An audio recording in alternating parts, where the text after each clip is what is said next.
Apa isekai ngerusak originalitas?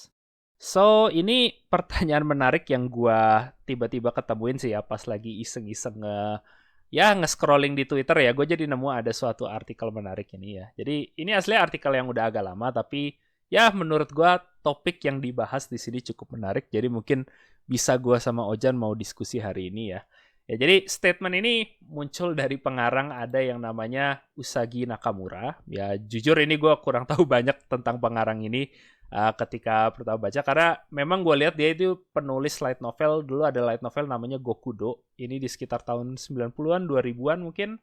Yang dulu dapat anime juga. Tapi jujur gue belum pernah nonton. Jadi gue nggak bisa banyak komen ya. Dan mungkin alasan kenapa gue juga kurang tahu banyak tentang pengarang ini karena Usagi Nakamura ini sekarang dia penulis light novel yang sekarang pindah ke jadi penulis esai di sana di Jepang ya. Jadi mungkin itu alasan gue kurang tahu. Tapi nah ini dia baru-baru ini diwawancara sama majalah Real Sound. Ya ini bukan majalah anime, makanya mungkin kenapa berita ini nggak terlalu viral ya pada waktu saat itu. Ya ini dia ngasih pendapat yang menurut gue cukup menarik tentang kondisi light novel sama anime sekarang, terutama di genre isekai sama di genre mungkin tensei, itensei atau reinkarnasi ya sekarang ya, dimana dia itu kasih komen yang cukup menarik, dimana menurut dia sih sekarang tuh kayak banyak sekali sih isekai, cerita isekai dan cerita reincarnation yang kesannya itu ditulis seperti kayak copy paste atau pakai template ya, jadi dimana kayak kesannya ya perubahannya tuh minimal antara satu sama lain, dan itu mungkin yang mau kita bahas. Dan nanti dia juga kasih komen menarik sedikit kenapa menurut dia seperti ini, yang ada dia sebut namanya sistem Naro, yang nanti di situ kita juga akan bahas di belakang gitu ya. Ya, sebelum kita ngebahas tapi sedikit menjelaskan posisi dulu ya. Ini gue bukan ngomong di sini supaya sebagai isekai haters ya. Jadi gue di sini bukan ngomong sebagai seseorang yang anti genre isekai. Gue pun ini dan Ojan sama, nanti mungkin itu discuss kita ya dua-dua ini mengenjoy isekai lah. Dan bahkan gue untuk season anime baru ini Mushoku Tensei ini salah satu yang ya menurut gue salah satu yang paling gue looking forward lah buat gue tonton. Ya tapi jujur walaupun sebagai gue fan isekai pun gue harus ada jujur juga sih di sini, kayak menurut gue ya menurut gue sekarang makin banyak isekai tuh yang kesannya tuh apa ya, udah ada kayak formulanya gitu ya. Jadi kayak ditulis perbedaannya antara satu sama lain tuh kayak sedikit sekali ya. Jadi banyak banget tuh kayak isekai menurut gue yang sekarang emang general ya, kayak power fantasy, reinkarnasi, harem, itu kok rasanya udah jadi kayak trop-trop yang diulang berterus-terus.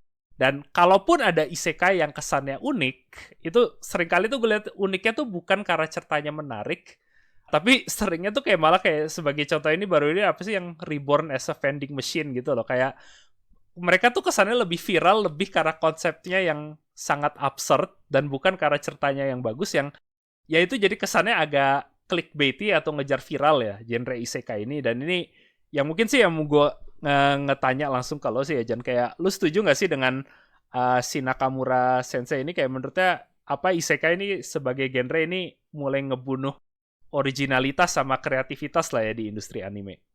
Ya, kalau dari gua sih apa ya? Karena kayak misalnya pernah kita ngobrol dengan teman-teman kita yang lainnya. Jadi satu isekai sebagai genre itu udah satu satu trup yang males gitu loh. Satu trup yang males gimana maksudnya? Sampai kayak kayak dulu itu kan sampai yang ada kenapa ada meme Trakun itu kan, Traksan itu kan, atau Traksama gitu kan. Itu ya karena lo bahasanya kan, oh lu pasti lu mati gitu kan. Lu tiba-tiba entah karena sakit atau tiba-tiba ketabrak mobil gitu kan. Ya kalau yang sekarang sih yang gue lihat juga trupnya itu trup pindah dunia pindah entry isekai-nya itu sekarang rata-rata mati entah antara jantungan atau diserang robber gitu atau apalah gitu. Itu lo udah ada template kayak gitu aja udah satu genre yang udah apa satu satu entry yang kayak gitu tuh udah males dimana lo udah bisa ngelompokin entry-nya gimana. So, itu satu. Kedua, temanya itu kan kayak misalnya kayak ya paling gampang kayak rata-rata tuh udah karakter OP gitu. Oh, sekarang itu yang kayak gua sendiri ya gua ngikutin juga isekai karena nggak bisa dipungkiri juga sebetulnya yang nggak semua isekai tai sih. Jadi ada isekai yang bagus, ada isekai yang masih bisa di apa masih bisa dikonsumsi lah ya gitu maksudnya. Oh mungkin ada beberapa trup yang mungkin masih oke tapi ya kayak ya masih oke lah gitu. Tapi ada yang trupnya udah tipikal banget. Terus kayak gue udah kebaca alurnya dan pas gue ikutin kayak oh ya bener aja alurnya kayak gini itu yang udah tai banget gitu sih. Nah, kalau yang trup yang gue lihat itu sekarang itu rata-rata isekai sekarang udah bisa dikelompokin awalnya tuh MC gitu kan. MC udah ada terus sekarang kemarin itu kayak dari villain kayak oh jadi villain kayak oh gila gue bakal mati gini-gini ya udah gue bakal dari gue nggak mau mati akhirnya gue sebagai villain gue mereform diri gue sendiri itu udah bisa dikelompokin kayak gitu yang terus yang ketiga itu dia itu bisa jadi oh gue masuk ke dunia game atau dunia VN atau apa ini di dunia ini tapi gue sebagai apa sebagai orang biasa gitu loh terus kayak gue nggak mau ikutan gini ya udah gue gue nggak mau terlibat ke plot utama ya udah gue hidup sendiri hidup santai gitu tapi ternyata karakternya jadi OP itu udah satu tipikal juga dan yang sekarang ini yang kayak Kevin tadi bilang itu juga udah ada yang trope-nya itu udah ke non human gitu non human gimana maksudnya kan ada gue lupa itu udah jadi anime apa belum ya itu yang isekai yang dia jadi pedang ya walaupun dia bukan karakter utamanya ya dia side karakter utama gitu yang dia jadi pedang terus ada juga yang isekai itu juga ya kayak ini kan isekai vending machine terus ada isekai juga isekai yang jadi itu kalau nggak salah belum jadi anime sih isekai yang jadi behemoth tapi tampilannya kucing gitu juga jadi dan dan yang pernah gue paling absurd tuh isekai itu jadi onsen apa air onsen gitu tapi ujung-ujungnya dia bisa jadi kayak orang juga gitu kayak oh ternyata ini sama gitu gitu kayak the fuck gitu itu gue ngeliat sih kayak isekai ini kayak trupnya tuh udah apa ya udah terlalu over milking gitu sih jadi ya sampai genre-genre absurd tuh juga udah dibahas gitu loh kayak ini aja gue sambil lihat di My Animalist ya ini aja untuk yang isekai di season ini aja itu paling nggak udah ada sekitar eh 6 atau 7 ini. Itu untuk di satu season gitu loh. Padahal dari biasanya 6 atau 7 itu dari apa dari sekian banyak dan waktu itu awal-awal isekai bener-bener rame aja kan hampir satu satu season anime itu full isekai semua. Jadi kayak ya horor aja. Udah satu trup yang bener-bener overuse banget lah buat gua. Iya, ya gue sih setuju sih kayak itu yang mungkin tapi gue kasih perspektif tambahan juga sih ya Jan buat sedikit kayak gue setuju apa yang lo bilang tapi nah ini satu sih mungkin gue agak nggak setuju sama Naka ya asli dia juga bukan itu sih tapi Nakamura Sensei ini kayak gue sih sendiri tapi nggak nyalahin genre isekai-nya ya karena menurut gue genre isekai itu walaupun ada trop-trop yang tadi gue setuju kayak rasanya udah capek banget gitu ya udah diulang-ulang udah di over milking gitu ya menurut gue sih genre isekai sendiri masih bisa bikin yang bagus gitu ya. Kayak gue masih ada isekai yang gue suka walaupun masih banyak yang ya itulah sampah copy paste gitu. Um, tapi ya ini juga bukan fenomena pertama sih kalau menurut gue sih karena bahkan di anime dulu pun ada kayak mecha boom ya.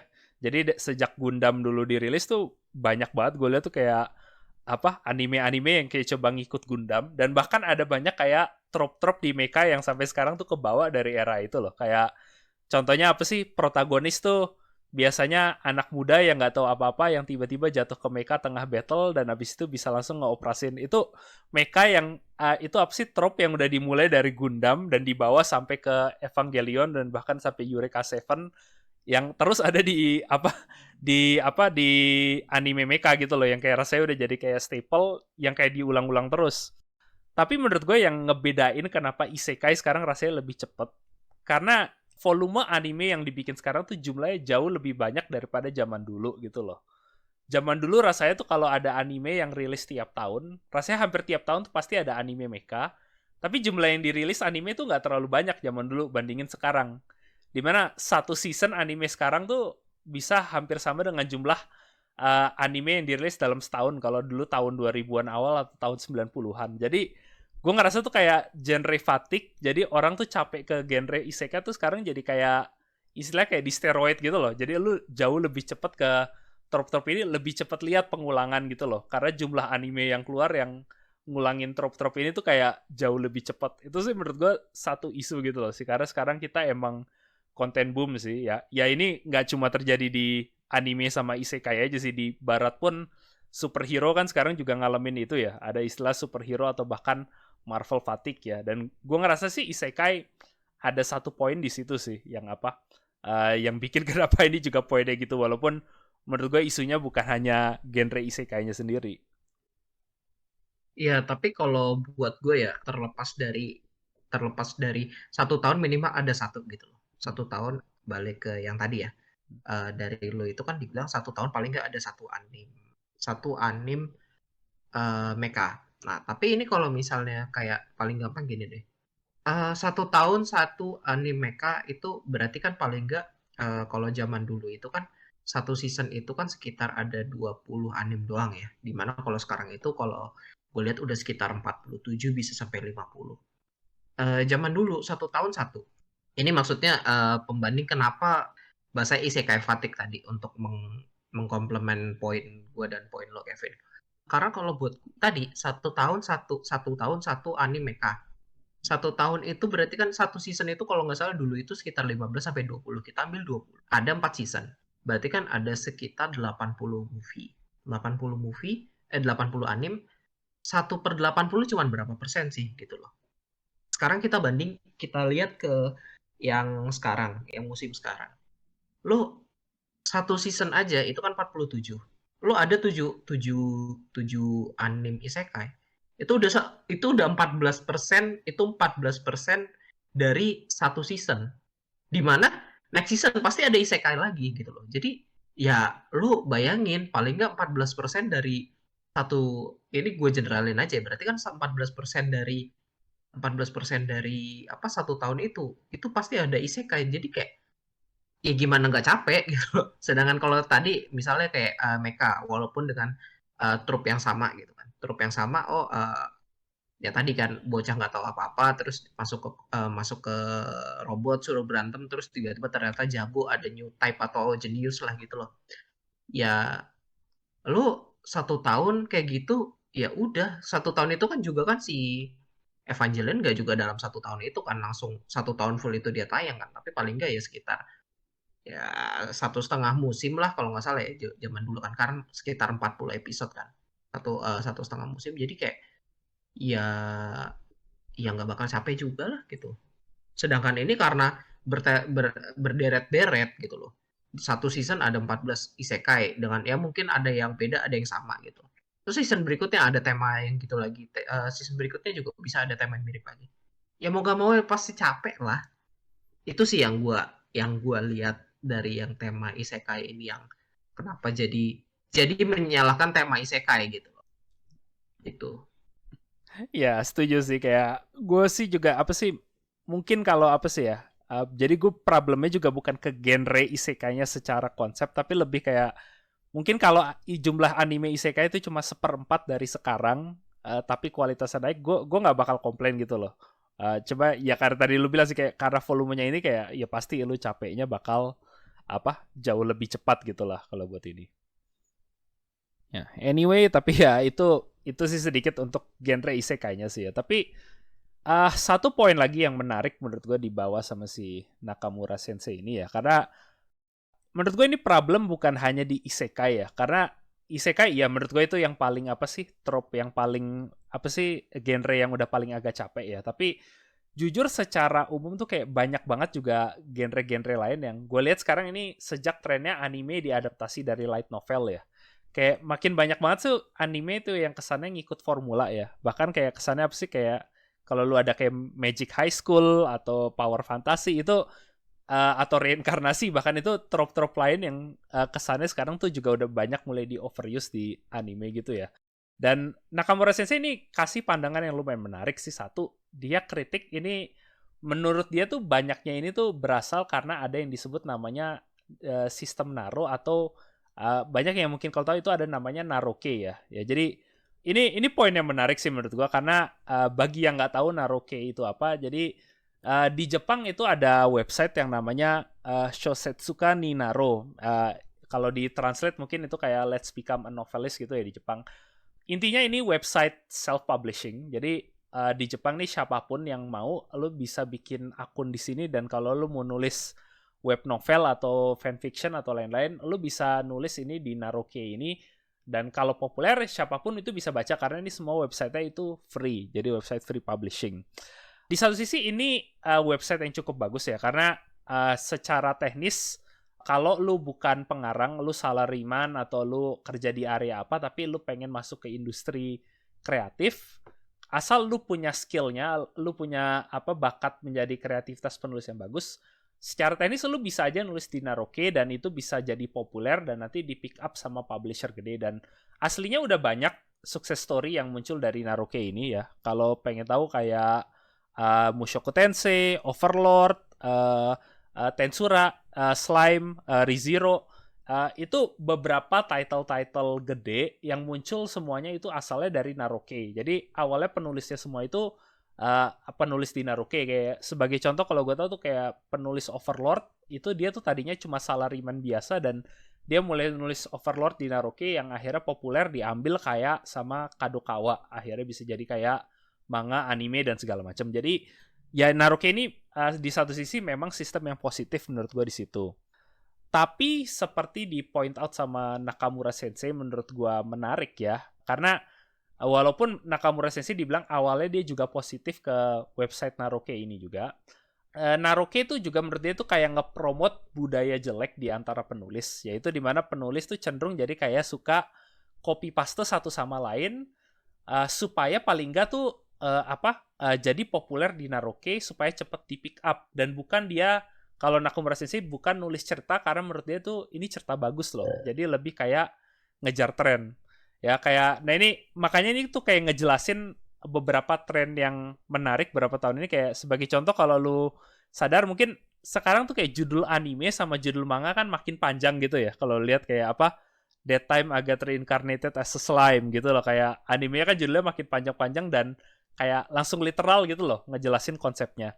Nah kayak kenapa itu tuh aslinya supaya jadi kayak clickbait. Karena kalau lu kayak di Naroke, kalau lu punya judul yang unik, yang narik perhatian, cenderung itu akan dapat klik yang lebih banyak dan lu naik akan di ranking Naroke-nya jadi jauh lebih tinggi. Jadi mirip seperti kayak di YouTube, mungkin kita bikin thumbnail yang mencolok atau judul yang clickbaity. Nah itu alasan beberapa tren-tren itu kayak muncul di Naroke ini loh. Dan ini ya mungkin yang mau opini kedua loh. Yang kedua yang mau gue tanya ke lo juga sih ya Jan. Kayak menurut lo opini lo ke Naroke ini gimana? Kayak karena emang ada sisi positifnya tapi cenderung emang kayak bener Nakamura Sensei sih kayak dia ngepromot juga kayak budaya-budaya jelek ini juga sih di antara penulis light novel sekarang.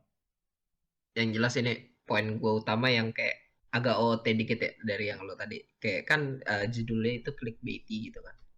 Itu gue sempet inget sekarang itu kalau nggak salah judulnya itu sampai ada yang 3 baris atau apa gitu saking panjangnya gitu. Dan gue ngeliatnya itu kayak apa ya? Kayak judulnya itu kalau judul novel itu sekarang kalau misalnya di Indo tuh kayak koran lampu hijau atau kalau zaman dulu koran lampu merah.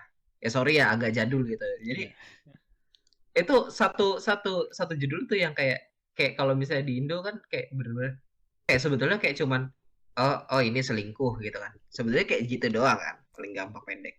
Tapi kayak lagi apa pasangan muda-mudi lagi asik si cewek main sama cowok yang lain gitu, lagi asik-asik tiba-tiba ke gap, kabur gini gini gini. Itu kayak satu satu yang gue lihat itu kayak judul apa judul novel, judul anime, judul manga sekarang tuh kayak gitu. Jadi kayak udah kayak headline lampu hijau gitu. Dan yang gue lucu itu kayak sempet kayak siapa ya gue lupa kayak baca baca baca judul anime tuh sampai 1 menit sendiri gitu kan saking panjangnya gini-gini. Terus giliran disingkat kayak cuman suku N. Kayak cuma gitu doang karena kan kebiasaannya orang Jepang tuh kayak Iya. ya walaupun panjang pasti disingkat gitu kan. Kayak gini-gini kayak cuman ya kalau gitu biasanya disebutnya apa kayak suku N. Terus kayak hah itu sepanjang itu cuman ya iya cuman itu suku N. Terus kayak ngapain panjang-panjang gitu loh bahasanya. Nah itu gue OOT soal judul dulu ya. Nah ini sekarang untuk Naroke-nya. Untuk Naroke ini sebetulnya kalau gue lihat itu dia sebetulnya plus minus ya. Plus minusnya kenapa?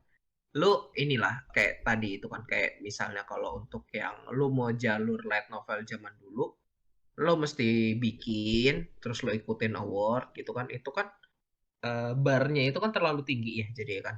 Lo mau jadi satu novel itu kan susah. Makanya makanya sekarang ada apa? Ada web gini. Lo itu sebetulnya untuk yang menyalurkan lo emang ada hobi nulis buat ini gitu loh. Jadi kayak emang lo ada ide gitu kan. Gue ada ide mau ini. Ya udah gue mau nulis lah gitu. Ya nulis, taruh aja situ. Nah, rame apa enggaknya itu urusan belakangan gitu kan. Nah, itu sebetulnya sisi plusnya. Tapi sisi negatifnya, karena ini udah jadi rame, orang-orang kan jadi udah melihat satu apa ya, satu satu inilah satu mata pencaharian gitu kan, mata pencaharian. Otomatis ya udah budak cuan lah gitu bahasanya kan. Ya udah, gue cari aja tren yang rame gitu ya, gue format dikit, gue gue iniin gitu, gue cuman format dikit ya udah gue publish gitu, pasti rame lah gitu. Dan sebetulnya yang gue agak kurang suka dari apa yang kenapa sekarang ya yang web novel ini, yang gue kurang suka karena dia itu juga karena self publishing ya, maksudnya dia ya udah dia ngetik publish gitu aja kan, nggak pakai editor gitu loh. Jadi kadang emang ada yang satu mungkin secara biasa kayak gini, lo udah trope-nya udah beda gini gini gini. Ini kita nggak terlepas dari yang tadi copy paste ya. Kadang tuh ada juga yang oh temanya udah beda gini gini. Oke, dia udah publish gini gini, tapi di tengah jalan dia udah bingung sendiri nih arah novel gue mau kemana gitu. Jadi kalau yang self publishing ini karena editornya yang kita sendiri dan juga yang nggak semua bisa jadi editor gitu ya. Agak-agak agak-agak kurang kurang bagusnya di situ sih kalau gue. Terlepas dari sebetulnya kan editor itu juga fungsinya kan ya dia filter pertama yang mau misalnya kayak tadi orang-orang kayak oh gue mau pakai trupnya gini gini gini. Ya kalau misalnya editor yang ini kan kayak ya nggak bisa lah yang untuk yang kayak gini lo terlalu copy paste ini pasti bakal gini gini gini gini. Udah ada masukan dulu, tapi kalau misalnya kayak ke apa, nah gue lupa tadi apa, naroen itu dia cuman bisa tinggal publish gitu doang kan ya.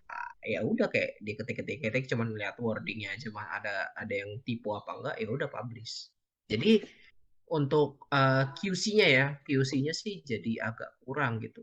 Itu sih yang gua agak-agak apa ya, agak-agak menyayangkan ada ini juga gitu. Walaupun terlepas dari ya tadi itu yang emang dari dulu mau jadi penulis akhirnya bisa, ya kayaknya banyakan minusnya sekarang. Ya setuju setuju sih gue buat itu ya, moderasi konten lah istilahnya ya, kayak editor sama Iya, moderasi konten itu yang isu utamanya. Gue setuju sih kayak, dan mungkin sih kalau gue sih ya, gue nggak agak kurang tahu untuk dalamnya Naroke ya, karena gue juga cuma tahu dari sisi luar karena ya ini website apa predominantly untuk targetnya orang Jepang ya. Cuma sih mungkin gue nggak tahu, tapi karena gue lihat pernah dulu ada tren sama kayak gini tuh dulu di YouTube gitu ya. Karena ada era di mana ketika pas YouTube itu berubah dari apa sih cuma video, misalnya lu upload oh kucing gue lucu atau ada bayi gue ada yang gimana, berubah jadi konten yang monetisasi sekarang gitu loh. Emang ada periode di antara itu di mana kayak YouTube tuh ya, kenapa ada istilah clickbait gitu ya. Istilah clickbait tuh karena dari YouTube tuh dulu apa sih, gue inget banget tuh kayak istilahnya apa, strategi utamanya tuh lu bikin apa judul semuanya pakai all caps, caps lock semua. Terus di videonya lu tambahin tuh kayak ada cewek cantik atau cewek yang ada belahannya agak kelihatan dikit. Dan isinya tuh pasti belum tentu berkualitas, tapi view-nya lu udah kecatet.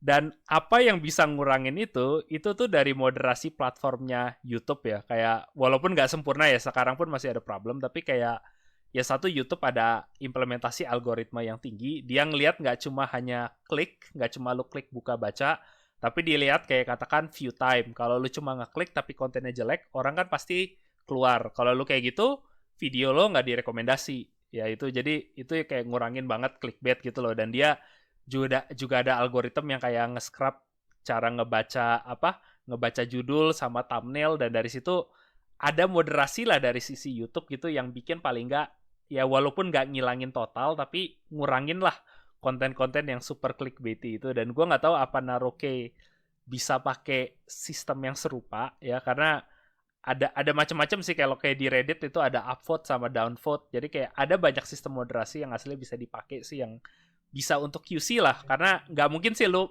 editor suruh ngemeriksa semua semua konten yang keluar di Naroke, karena ya apa, impossible lah lo kayak gitu. Tapi gue nggak tahu apa Naroke bisa implementasi kayak sistem gitu yang paling nggak bisa moderasi lah kayak konten-konten yang clickbaity kayak gini gitu. Nah itu yang mungkin sih harapan gue ke depannya, kalau bisa solusi keluar dari titik tengahnya lah di sini. Karena gue sih setuju kalau sih kayak emang makin banyak kok rasa sekarang tuh yang copy paste dan apa, ngandalin trop-trop yang cuma ngejar tren di situ sih. Tapi ya anyway guys, ya itu sih opini gue sama Ojan aja sih ya. Ya, ini sih sekedar topik yang cukup menarik ya. Jadi mau lu setuju atau enggak dengan apa statement dari Nakamura Sensei ini, menurut gue ini topik yang cukup menarik, yang ya paling nggak ngasih pandangan lebih lah kenapa kayak kok gue ada kayak view gini untuk ya beberapa anime-anime sama manga baru yang keluar gitu ya sekarang.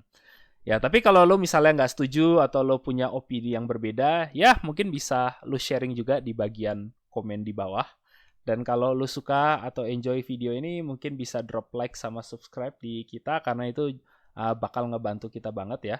Ya, tapi mungkin dari gua dan Ojan sampai sini dulu untuk kali ini, dan sampai ketemu lagi next time. Bye bye.